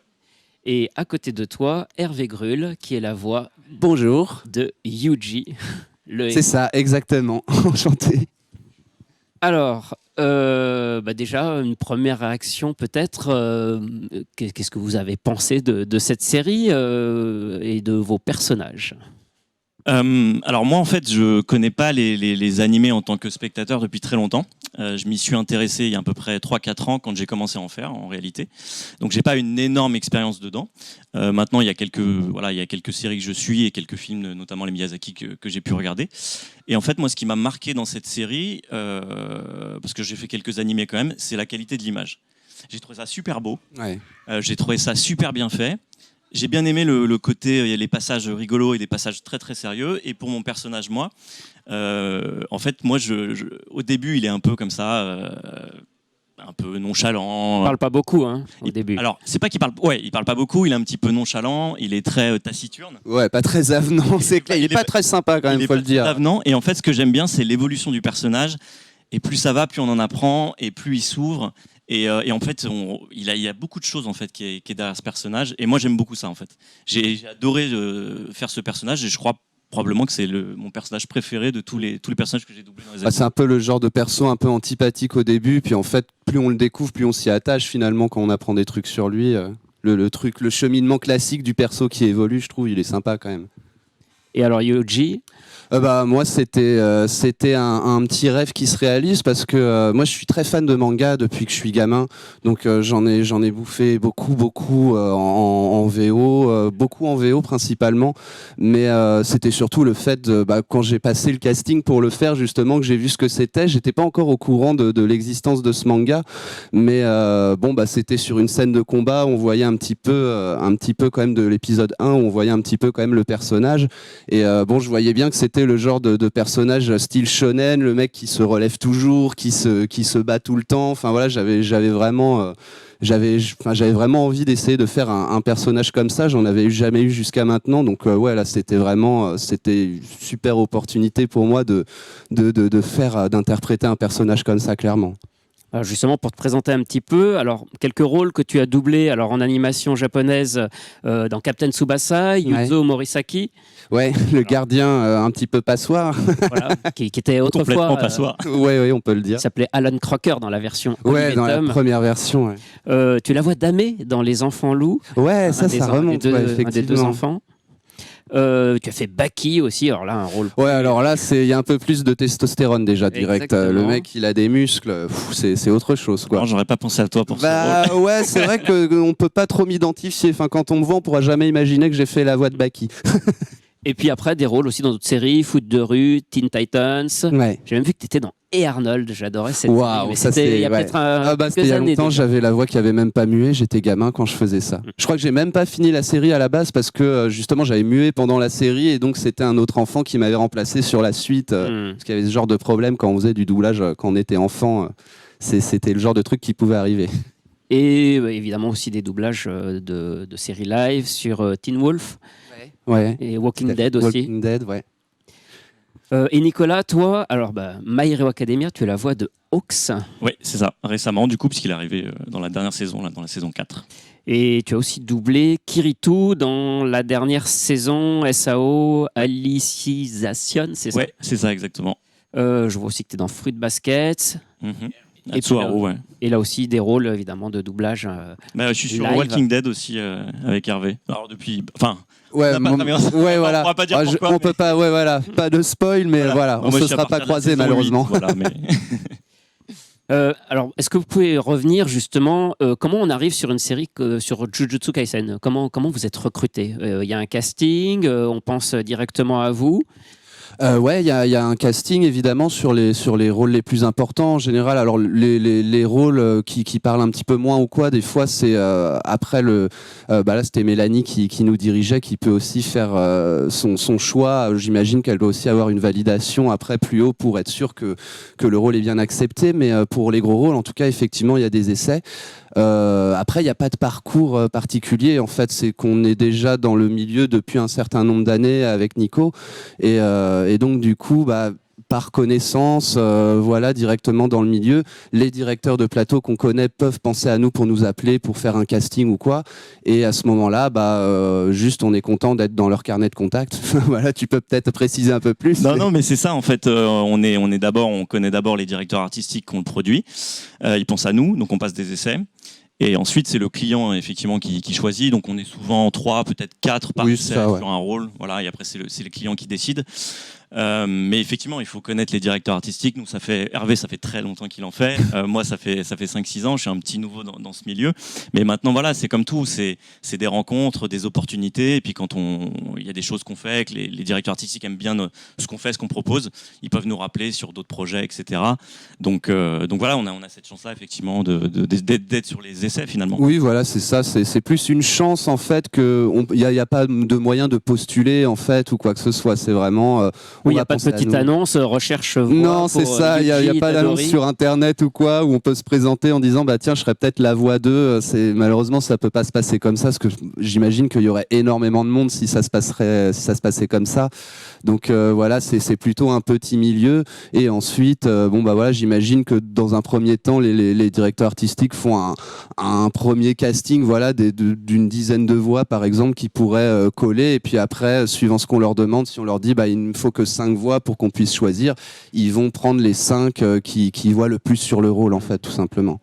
Et vous vous souvenez de ce casting-là, pour le coup, sur Jujutsu Kaisen, et ça dure combien de temps l'essai? Parce que j'imagine c'est difficile quand même, du coup, de vous jouer un peu, alors, je vais pas dire votre carrière, vous savez pas, mais ça peut être des fois un rôle qui va vous emmener sur beaucoup d'épisodes. Et on enregistre combien de temps? 30 secondes, 3 minutes, une scène? Non, pas 30 secondes, mais 2-3 scènes, quelque chose comme ça. 2-3 scènes, c'est entre, je dirais, un quart d'heure et une demi-heure, selon le temps. Voilà. Ouais, c'est exactement c'est ça. À peu près ça. Et après, nous, je pense que c'est-à-dire que quand on est sur des essais, le premier essai, on est là, on va à tout prix l'avoir. Je pense que au début, voilà. Après, en fait, on a l'habitude. Donc, en fait, les essais, on sait que on en passe. Il y en a qui ont réussi, d'autres qui ont réussi d'autres pas. Qu'on réussira pas, bien sûr. C'est pas notre sort à nous, en fait. Donc, le but, c'est d'arriver, de faire le mieux possible. Et puis après, c'est pas dans nos mains. Donc, maintenant, aujourd'hui, je passe des essais et je me dis, je fais du mieux possible. Et on verra bien. C'est ça, on donne le meilleur et puis après, on voit la réponse qui arrive, quoi. Mais Jujutsu, c'est ça. Ça a duré une petite demi-heure et c'était sur la scène du premier épisode, justement, où il se bat avec Megumi, où il va juste avant qu'il avale le premier doigt, justement. Et donc, c'était cette scène-là qui durait, nous, c'est par scène, donc elle devait durer quoi, 2 minutes, quelque chose comme ça. Et voilà, sur 2 minutes, il faut tout envoyer, essayer d'être à fond dedans pour essayer de défendre un petit peu ce qu'on propose sur le personnage, quoi. Mais on a le droit de la faire plusieurs fois quand même, je tiens à le dire. Ouais, on a le droit de se reprendre. On la fait pas qu'une fois. On a le droit de se vautrer 2-3 fois quand même. Donc c'est pour ça qu'on a entre un quart d'heure et une demi-heure, c'est que il y a des passages qu'on peut faire en une fois et d'autres qu'on va reprendre. Oui, et le but du directeur artistique aussi, c'est de dire, de faire le mieux possible pour chacun, en fait, pour chaque comédien qui va passer les essais, d'avoir le meilleur rendu possible. Ouais, c'est ça. Souvent, on fait un premier jet en général où vraiment on fait les 2-3 scènes d'un coup. Enfin, ça dépend des personnes, mais en général, c'est ça. Et ensuite, on va soit tout refaire après avoir vu une première fois, soit on va affiner vraiment les phrases. On se dit, où notre directeur va nous dire, ah, tu vois, là, par rapport au japonais ou quoi, c'est pas tout à où là, il est plus énervé, faudrait que, voilà. On va vraiment affiner 2-3 petits passages pour essayer de rendre un truc globalement propre et agréable à écouter, quoi. Et cet essai, il détermine d'emblée quel sera le ton ou la voix, ou une fois après que vous êtes retenu, il y a quand même, vous reprenez ça et vous essayez d'affiner. En fait, très souvent, j'ai même envie de dire, sur le début de la série, sur la fin de la série, l'intonation n'est pas vraiment la même. Pour la simple et bonne raison que, en fait, quand on commence, les essais, très honnêtement, on teste quelque chose, et souvent sur le produit final, c'est pas forcément la même chose. Mais même dans le début de la série, parce qu'on découvre, on apprend, et à la fin de la série, en fait, on le maîtrise mieux, le personnage. Donc s'il y a une saison 2, typiquement, on va arriver et on va être encore plus dans des chaussons, et comme on comprend mieux le personnage, on est encore plus en accord avec lui. En tout cas, moi, j'ai cette impression-là. Ouais. Donc en fait, finalement, je pense que du début à la fin, ça change un petit peu. Moi, je sais qu'au début, j'avais plus d'hésitation, de tâtonnement, alors qu'à la fin, je savais plus ce que je faisais, en fait, simplement, parce que je le comprenais mieux, parce que j'étais plus dedans. Tu l'as dans la peau, quoi. Ouais, c'est ça. Il y a une forme de familiarité avec le personnage. Oui, c'est ça qui s'installe au bout d'un moment. Ouais. On avance avec le perso, on connaît les réactions, vraiment comment est le personnage, et aussi les fondements du personnage, que plus la série se développe, plus on en apprend sur son passé, tout ça. Donc on y apporte plusieurs trucs. Mais par exemple, moi, pour Yuji, c'était vraiment une scène de combat qui était très intense sur le casting, alors qu'après, il y a tout le côté humour, justement, que j'avais pas vu du tout de la série. Donc là, on compose dans un premier temps pour essayer de faire quelque chose de bien. Mais c'est vrai que par rapport aux premiers épisodes, quand on arrive à l'épisode 20 par exemple, du coup on appréhende le truc autrement, parce que du coup il y a vraiment beaucoup de choses qu'on connaît déjà du personnage, où on sait déjà jusqu'où on peut aller avec l'humour. Ça dépend aussi pareil du directeur artistique avec qui on travaille, les limites qu'il va nous placer par rapport à certaines scènes ou quoi. Donc on essaye, on voit si c'est trop, pas assez, mais c'est vrai qu'une fois que plus on pousse les limites et où on voit où elles sont, plus on peut se balader dans un truc où on va être beaucoup plus à l'aise finalement au fur et à mesure des épisodes qui passent. Ouais, et puis d'ailleurs, il faut souligner aussi le travail très très important du directeur artistique. Donc là, en l'occurrence de Mélanie Anne, qui nous a dirigé, puisque c'est vraiment le chef d'orchestre, et c'est grâce à elle aussi qu'on est dans le ton de la série, qui nous explique, etc. Il faut aussi mettre en avant l'ingé son, qui est très très important. Donc nous, c'était Guillaume. Ouais, clairement. Okay. Enfin, voilà, c'est un vrai travail d'équipe. Donc nous, malheureusement, on n'a pas pu jouer ensemble avec les restrictions. On va en parler. On va en parler, d'accord. Mais je veux dire, c'est très très important que ces deux personnes-là, en fait, elles elles sont là tout le temps avec tous les comédiens et c'est elles qui ont le fil rouge. Et c'est elles aussi et notamment Mélanie, qui nous dit attends là, non, je veux que tu me la refasses plus comme ça ou t'es pas exactement dans la bonne intention. Et c'est moi, c'est un plaisir de travailler avec elle. J'aime beaucoup travailler avec elle. Et puis elle m'a fait de beaux cadeaux aussi sur des animés. Et voilà, c'est très très important comme rôle. Ah ouais, et puis comme relation qu'il y a, parce que là sur Jujutsu vraiment, enfin autant Mélanie que Guillaume, enfin tout le monde était à fond dedans. Des fois c'était même Guillaume qui disait attends là, moi j'entends plus. Ah bah ouais, on va essayer et tout. Enfin du coup c'est agréable d'avoir voilà un travail d'équipe, enfin avoir cette impression là. Enfin c'est pas une impression, mais de procéder comme ça, c'est vraiment cool quoi.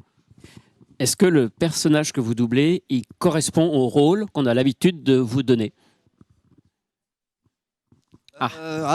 C'est difficile à dire parce que ça reste quand même de l'anime, donc c'est vrai que je dirais oui dans certains trucs, parce que moi je suis un peu, dans mon quotidien, je suis un peu une tête brûlée. Quand je veux quelque chose, je l'ai, ou je vais quand même me décarcasser pour essayer de l'avoir ou quoi. Donc j'ai ce truc-là qui ressemble un petit peu. C'est pour ça que j'étais aussi content d'avoir un rôle comme celui-ci, parce que c'est vraiment super de faire un shonen d'un mec qui abandonne jamais ou quoi. Donc ouais, il y a des choses qui ressemblent, mais après le boulot du comédien aussi, ce qui est aussi tout aussi intéressant, c'est justement de jouer des choses qui sont complètement à contre-courant aussi de ce qu'on pourrait être nous dans la vie quoi.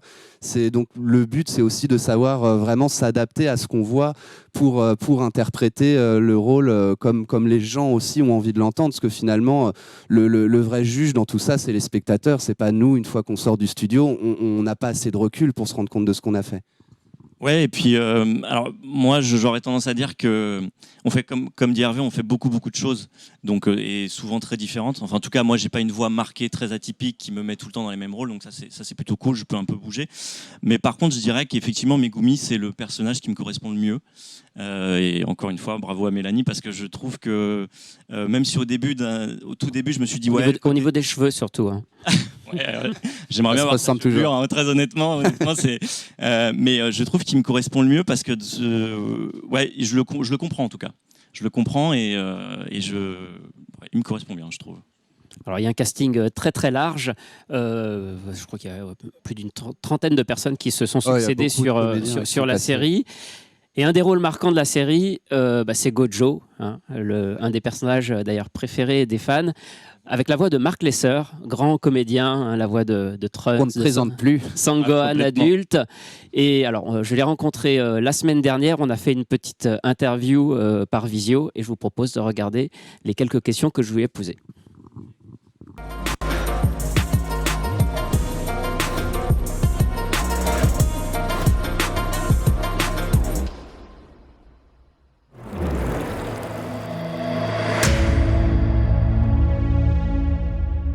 Comment es-tu arrivé sur la série? Comment ça se passe? Je ne sais pas qui a pensé à moi, mais c'est la directrice artistique, Mélanie Payet, qui m'a appelé, quoi.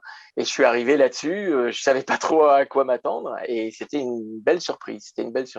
Est-ce que tu sais que la première saison est terminée et finalement, le personnage que tu doubles, donc Satoru Gojo, c'est le plus apprécié des fans? C'est vrai. Alors, j'ai bien vu qu'il y avait un mouvement pour lui. Et puis, Mélanie m'a envoyé m'avait fait des petits liens vers des petits messages Instagram, des trucs comme ça, quoi, où les gens s'éclataient en m'écoutant.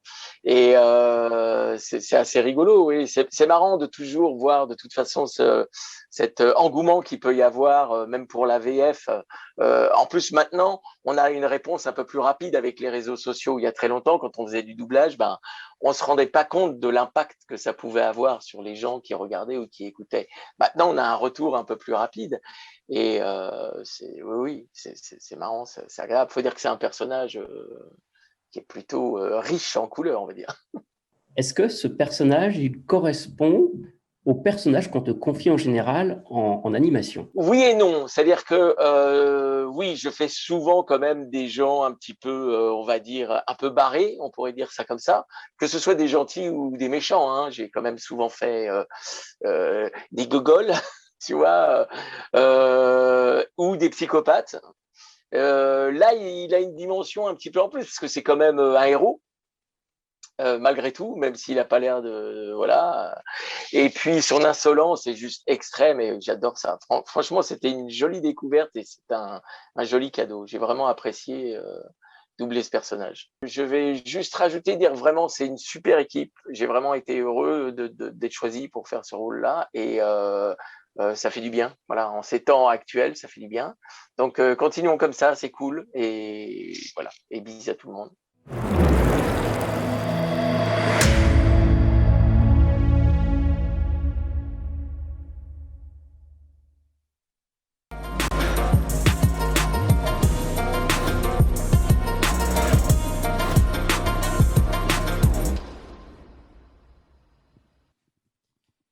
Est-ce que vous aussi, vous avez eu un retour sur... alors vous savez, Jujutsu Kaisen, ça a été un grand succès, en tout cas sur Crunchyroll. Même la VF a été très appréciée. Est-ce que vous, à votre niveau, vous avez eu un retour sur ce que vous avez fait ? Ouais, un petit peu. Je suis pas comment dire très très actif sur les réseaux sociaux, mais j'ai quand même des comptes. Et effectivement, il y a des gens qui sont venus me contacter directement en me disant que voilà, ils avaient aimé ma prestation et que d'une manière générale, ils avaient aimé la VF de Jujutsu. C'est valorisant, c'est chouette déjà, c'est bien parce que nous, je pense que voilà. On a fait le mieux possible. En tout cas, on a pris le truc à cœur. Et c'est toujours bien quand des gens sont satisfaits et sont plutôt contents du travail effectué. Donc ouais, je dirais qu'il y a eu beaucoup de positifs. Il y a eu quand même pas mal de retours. Enfin, moi, personnellement, sur Twitter, effectivement, j'ai beaucoup de gens quand même qui m'en ont parlé et qui ont vachement apprécié. Bon, après, comme on dit, on peut pas toujours plaire à tout le monde non plus. On peut pas faire l'unanimité. Mais non, globalement, ouais, j'ai eu pas mal de retours sur la VF où effectivement, les gens avaient l'air d'apprécier que ce soit le rôle de Yuji, mais tous les rôles dans leur globalité. La VF en général a été quand même plutôt bien appréciée de ce que j'en ai vu. Donc c'est ce que je disais tout à l'heure, c'est que des fois on sort d'un truc, on n'a pas forcément le recul, et donc c'est souvent sur les réseaux sociaux, les trucs comme ça, on a ce que disait Marco justement il y a 2 minutes, c'est que c'est complètement vrai, c'est qu'on se rend un peu plus compte rapidement de l'impact que ça a avec les réseaux sociaux et Internet, là où il y a, je sais pas, une quinzaine d'années, on faisait des trucs, mais on n'avait aucun retour, on ne savait pas ce qui se passait. Alors ce doublage, il s'est fait, on l'a vu, dans des conditions un peu particulières. Déjà, il y a la diffusion en simultané, vous doublez alors que la série est en cours de diffusion au Japon. Et puis, il y a eu l'épisode Covid. Est-ce que ça a changé la façon de travailler ? Ouais, complètement. Il y a eu des restrictions un petit peu comme partout, dans n'importe quelle société. Donc avant, on enregistrait souvent au moins minimum à 2-3 sur un studio, au moins les personnages qui sont concernés par la scène, de façon à ce qu'on puisse faire des questions-réponses, tout ça, et même amener un petit peu de jeu un petit peu plus naturel, un peu plus à l'instinct, parce qu'on est avec les personnes à côté, alors que là, avec l'épisode Covid, c'était tout de suite plus compliqué, c'était toujours tout seul, donc on arrive, on enchaîne nos épisodes, les scènes qui nous concernent du coup, donc on voit rien d'autre, et puis voilà, on a fini, donc on voit pas tout l'épisode, on voit pas ce qui se passe à côté. Enfin, c'est vrai que c'est pas agréable, et même au niveau du jeu, du jeu pur, quand on est au micro, c'est un petit peu triste au bout d'un moment, quoi. Ouais, c'est exactement ça. Et puis ça enlève le côté convivial de notre métier aussi. C'est quand on est plusieurs à la barre. Typiquement, on a je sais que j'ai plein de scènes avec son personnage, avec Yuji, ou avec le personnage de Kelly, qui est Nobara. Et c'est des trucs en plus, c'est du ping-pong un peu verbal. Et surtout les scènes d'humour et tout ça, où c'est là où on aimerait être vraiment. On aimerait être au moins tous les deux, tous les trois, ou parfois aussi avec Marc sur les scènes avec Gojo. Ça, je pense que ça aurait ajouté quelque chose de plus, puisque quand on a notre camarade qui nous donne, on l'écoute, on l'entend. C'est toujours quelque chose de supplémentaire. Et en tout cas, ça ajoute de la convivialité. Et là, c'est vrai que le côté tout seul à enregistrer, franchement, c'est pas agréable. Mais bon, voilà, on est obligé, on fait avec. Ouais, on y passe, quoi. En fait, on prend l'habitude, parce qu'on a toujours notre bande rythmo qui défile sous l'image pour faire le texte. Et en fait, maintenant, on a pris l'habitude de lire le texte des autres, parce qu'en fait, le son est à blanc, on n'a pas de son quand on nous enregistre. Donc, on fait nos phrases, on lit la phrase qui nous répond, on dit notre phrase, et puis voilà. Alors que quand on a la personne à côté de nous qui nous envoie la phrase comme ça, c'est tellement plus simple. Est-ce que vous utilisez votre voix normale pour doubler vos personnages, ou est-ce que vous leur donnez, en tout cas dans Jujutsu, un ton ou une intonation particulière ? Pour Yuji, non, franchement, c'est vraiment ma voix normale. Peut-être que je l'éclaircis un tout petit peu pour la rendre un tout petit peu plus propre éventuellement, mais sinon, non, ça reste ma voix relativement naturelle, quoi. C'est pas, par exemple, quand tu parlais des Teen Titans tout à l'heure, où là, je modifie complètement ma voix dessus. Là, sur du manga, je trouve que, à moins que ce soit un peu loufoque ou que ce soit pas un personnage humain ou quoi, on peut peut-être s'amuser à faire des voix un peu différentes. Ça dépend de ce que la VO propose, mais là, globalement, moi, je gardais ma voix normale 90% du temps, à part sur les scènes d'humour où ils font des têtes pas possibles, où il a la tête grossie, où il ouvre la bouche super grand, enfin, ou des trucs comme ça, où là, on peut s'amuser un peu, mais sur 90% du temps, c'est ma voix normale. Ouais, pareil pour moi, c'est ma voix. En tout cas, c'est mon timbre. Après, très souvent, dans les personnages qu'on double, en fait, c'est comme il y a des situations à jouer, et comme notre personnage est dans telle ou telle humeur, en fait, notre voix se module naturellement, on va dire. Donc, il n'y a pas, sauf effectivement, comme dit Hervé, quand on fait du cartoon ou quand on fait des trucs très barrés ou des monstres ou des personnages très en couleur, là, on peut vraiment, vraiment modifier. Là, on est face à quelqu'un, un jeune homme qui est plutôt proche de moi, donc c'est mon timbre. Après, ça se module quoi, par rapport à la situation qui est jouée, évidemment. Mais... Oui, voilà, si ça crie ou quoi, bien sûr, ça va pousser un peu plus nos aigus ou des trucs comme ça, mais ça reste quand même notre timbre. Quand on est énervé, calme ou quoi, on triche pas dessus, quoi. Enfin, sur Jujutsu, en tout cas, moi, j'ai pas triché du tout. Non, moi non plus. Comment on travaille par rapport à la version originale japonaise? Est-ce que vous l'écoutez? Le japonais, c'est une tonalité différente. Qu'est-ce que vous prenez dedans? Qu'est-ce que vous ne prenez pas?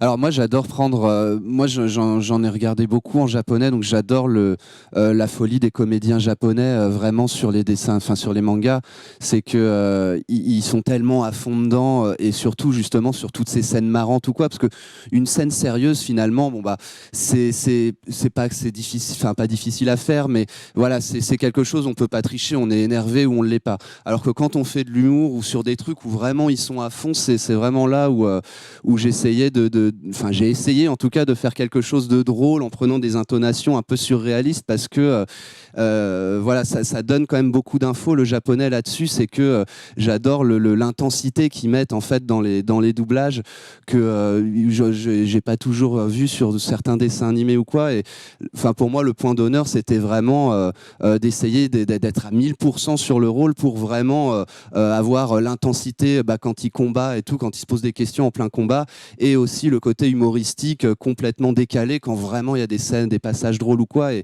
ouais, pour moi, par exemple, j'aurais eu, je sais pas, un doublage anglais, j'imagine que ça m'aurait peut-être moins inspiré que le japonais, vraiment. Ouais, je dirais que d'une manière générale, en fait, déjà on écoute plusieurs fois le japonais, ça nous donne des bases de travail. Donc après, on essaie de se caler dessus, mais en fait, ce qu'il faut savoir, et c'est pour ça qu'il y a beaucoup de gens qui n'aiment pas les VF, c'est parce qu'ils aiment le côté japonais. Donc en fait, pour nous, c'est très difficile, on ne pourra jamais reproduire ça. Oui, ils attendent à ce que ce soit exactement pareil. Alors c'est impossible parce que simplement le français et le japonais, ça ne sort pas du tout pareil. Donc en fait, nous, si on mettait... Donc nous, en fait, on s'adapte le plus possible sur l'intention qui est donnée. Maintenant, on ne peut pas coller parfaitement parce que sur des choses... nous, on doit, sur des choses simples, courantes, on doit élider, on doit que ça soit le plus naturel possible. Et nous, si on jouait comme les Japonais le font, ça serait pas naturel. Et donc ça serait catastrophique et ça serait pire. Donc effectivement, oui, sur des scènes, je sais pas, épiques, c'est très difficile pour nous d'avoir la même intensité. On essaye, mais on en a je dirais le handicap de notre langue aussi, c'est que c'est moins épique. Et puis souvent, quand c'est une langue qu'on connaît pas bien ou qu'on maîtrise moins, on a l'impression que c'est quelque chose qui... C'est juste que c'est loin de nos codes de jeu, en fait. Donc les gens qui aiment la VO pour ces codes de jeu-là, je les comprends parfaitement, mais ils peuvent pas aimer la VF. Mais c'est pas grave, l'important c'est d'avoir le choix finalement, d'avoir les gens qui... Le choix des deux, bien Exactement, sûr. Ouais. En fait, rien n'est imposé. Les gens qui aiment la VF peuvent la regarder, les gens qui aiment la VO peuvent la regarder. Donc à partir de là, voilà. Mais nous, c'est vrai que voilà, le japonais nous aide pour les intentions, pour la ligne directrice. Maintenant, il faut qu'on essaye de le ramener à nous aussi, je pense. C'est ça. Parce que sinon... Moi, j'essaye vraiment d'appliquer l'intensité. Ce que je me dis, des fois, c'est quand même possible, mais c'est vrai que il a raison que pour le coup, pour de la langue française, des fois, l'intensité par rapport au japonais ne sera pas forcément la même. Et même les timbres de voix japonais, vraiment la couleur de la voix, on n'aura jamais des trucs similaires en France, quoi. C'est vraiment très très spécial, quoi. C'est pas les choses qu'on peut reproduire comme ça, je pense. Jujutsu Kaisen, ça se passe au Japon. Il y a beaucoup de termes, des noms japonais. Yuji Itadori. Ouais. Vous êtes à l'aise avec ces noms? Moi ça va, ouais. Bah après effectivement oui, il y a la gare de, je sais plus, il y avait une gare à un moment qu'on galérait à dire, Shiganshima, oh là là, je sais plus. Il y avait une gare où j'ai un petit peu galéré. Enfin oui, il y a 2-3 mots effectivement. Des fois c'est pas évident parce que c'est pas des trucs qu'on dit tous les jours. C'est comme s'ils disaient, je sais pas, la gare Montparnasse pour nous. Nous quand on lit le truc, on se dit oh là là, attends, c'est quoi? Montparnasse. Ouais, c'est ça. Donc ouais. C'est pas facile. Moi, parfois, je crois que j'ai plus de mal avec des noms anglais, des prononciations anglaises dans des films, des séries que du japonais finalement. Si ce n'est pour les prénoms, il y en a certains qui sont très très durs. Il y en a qui sont pas toujours faciles. Pas toujours à sortir. En fait, ce qui est plus dur, c'est dans au milieu de la phrase. Quand c'est à la fin ou au début, on s'en sort mieux. Oui, mais sur une entrée ou une sortie, ça va, ouais. On le voit pas venir et paf. Et paf, là, on se vautre et puis bon, voilà. Heureusement, ça c'est pas diffusé. Exactement. Ouais.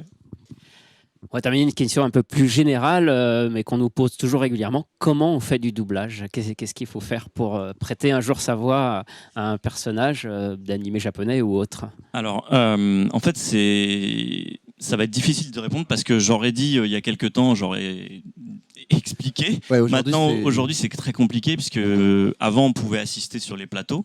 Donc voilà, une fois qu'on avait fait son cursus de comédien, faut être comédien quand même au départ. C'est ça, en premier lieu, il faut faire des écoles de théâtre, au moins une école de théâtre.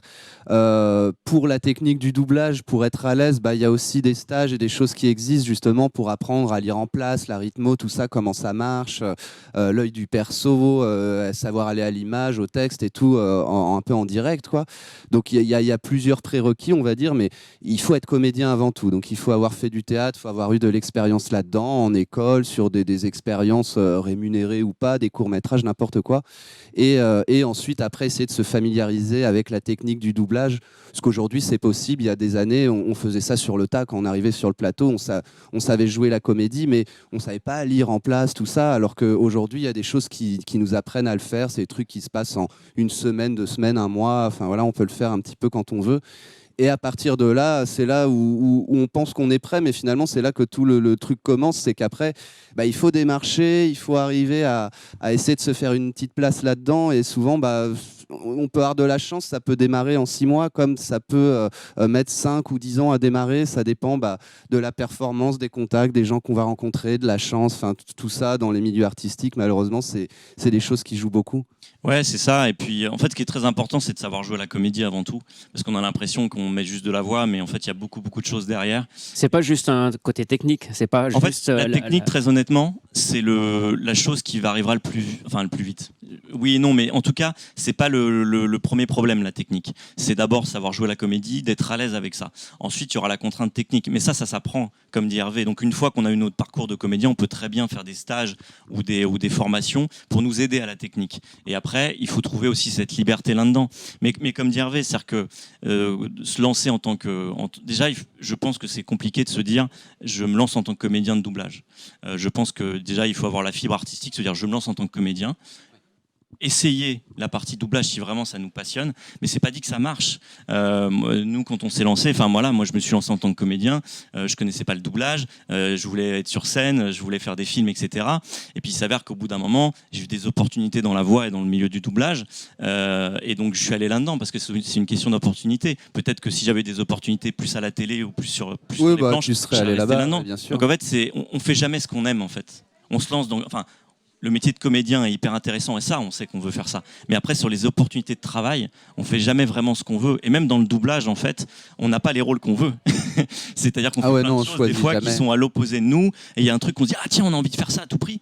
Ben ouais, mais c'est pas pour toi parce que personne n'a pensé à toi ou parce que c'est pas toi qui as eu les essais. Donc en fait, on peut pas choisir ce qu'on fait. Donc en fait, il faut juste savoir que. Par contre, il y a une chose que je veux dire, c'est que il faut pas se dire ah non, c'est trop compliqué. S'il y a des gens qui ont des rêves, qui veulent être comédiens, qui veulent se lancer, c'est compliqué. Essayer, le chemin est compliqué, ça demande des sacrifices, ça demande beaucoup de choses, beaucoup de remises en question. Mais par contre, si vraiment on a envie de faire ça, il faut tout tenter parce qu'il faut y aller, bien sûr. Ouais. Pas avoir de regrets. Je pense qu'il vaut mieux partir dans l'idée que on a envie d'être comédien, donc ça que ce soit vraiment une envie. et le doublage reste une branche de la comédie en fait. Donc et si on y arrive et qu'on a envie de faire ça, voilà, c'est plus difficile si on se dit j'ai envie d'être comédien mais de faire que du doublage. Dans ce cas-là, là déjà on se limite vachement les opportunités qu'on pourra avoir par la suite. Donc c'est pas facile, mais je comprends ce qu'on me pose souvent la question, même sur Internet, sur Twitter et tout, de gens où vraiment aujourd'hui c'est le doublage, c'est ça qui les intéresse. Alors si vraiment c'est ça, il faut essayer de toute façon. Voilà, il n'y a pas de chemin tout tracé. Il y a juste à essayer, y aller, faire quelque chose tous les jours pour essayer que ce projet, ce rêve avance, quoi. Ouais, je suis d'accord. Hervé Gruhl, Nicolas Dussault, merci beaucoup d'être passé sur le plateau de Crunchyroll Festival pour votre témoignage. Merci à vous. Merci à vous. Et puis, on peut vous écouter dans la version française de Jujutsu Kaisen qui est toujours disponible sur Crunchyroll. On espère une suite à cette série. Pour l'instant, encore rien d'annoncé. Ouais. Mais en tout cas, le manga continue de bien fonctionner et on croise les doigts pour vous retrouver sur de futurs épisodes. Et pourquoi pas un film aussi, parce qu'il y a un film qui a été annoncé. Ouais, alors, a priori, c'est pas... Mais avant, c'est une préquelle. Donc, est-ce que vos personnages apparaîtront? Ce sera peut-être plus Mark Lesser qui risque d'avoir... Ouais, à mon avis, qui risque d'avoir le gros rôle. Le beau rôle. Par contre, si je peux terminer en disant quelque chose, je trouve ça super le côté simulcast. Et je trouve que ce qu'a fait Crunchyroll, c'est super. Déjà, de nous mettre en avant, c'est plutôt cool. Ouais, et de faire du simulcast sur des animés, en fait, je trouve ça super parce que ça permet d'éviter ce temps d'attente et en fait d'avoir la VF en quasiment simultané avec le Japon. Je pense que les gens, c'est plus accessible. C'est plus accessible, ça va amener les gens à la VF aussi peut-être un peu plus rapidement. Et puis des fois, leur faire aimer parce que des fois, quand on a vu la VO avant, on a du mal à passer une autre version après. Parvenir, c'est clair. donc merci à vous. Merci beaucoup. Merci beaucoup.